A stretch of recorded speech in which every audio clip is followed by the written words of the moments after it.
Billy, how do you feel about the useless sound montage today? It's very late, but the week went till Wednesday afternoon football. How strong are you feeling this is right here? Well, Dan, I don't know if you heard, but it was the longest week in NFL history. Mike Tirico told us, and it culminates today with the useless sound montage. All right, extra, useless, do it.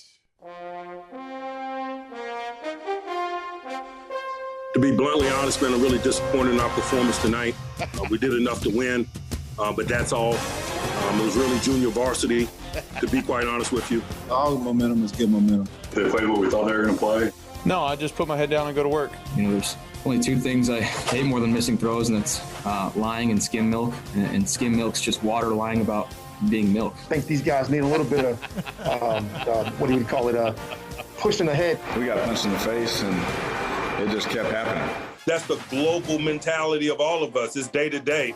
It's a sensitive situation. And so you're talking about degrees of confidence and things of that nature. That's a slippery slope. We're just trying to go 1-0 each week, Jake. Focus on being 1-0 each week. Just 1 week at a time, and we're just taking it, one day at a time. All is well, but nothing matters when you lose. We don't need cautionary tales. We're living this every day. Well, you won't get anywhere if you're thinking about negatives all the time. He is extremely prepared. And when you prepare, usually good things happen. I told kicker guy, I said he's putting on a performance that's going to put him on Santa Claus Christmas list. And I'm expecting him to stay on Santa's good list here moving forward. We're going to reboot. We're going to regroup. You got to practice. You got to learn to get in sync with each other. We're not going to point fingers. We're not going to blame. We're going to line up and play the next game that they allow us to play. And we freaking go, and we fight for each other.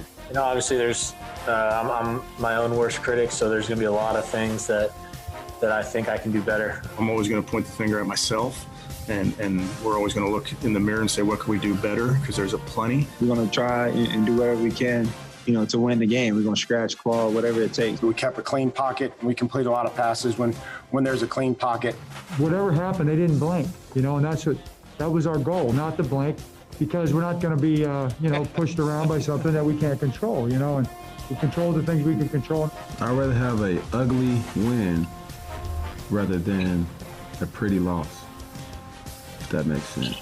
All we can say is, hey, go out, cut it loose, have fun, and may whatever happen. It doesn't matter what uniform you're wearing. The team that makes more plays is going to win the game. And I think the beauty in this year is the subtleties of simplicity. This is a challenging year. I felt bad for the cardboard fans.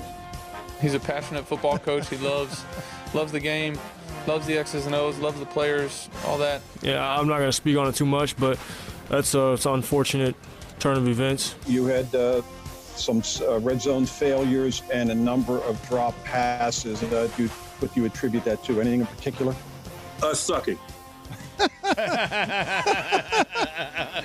I love that guy, man. Mike Ryan is radiant. His quarterback quoted Parks and Rec. He is beaming. Parks and Rec, he's beaming.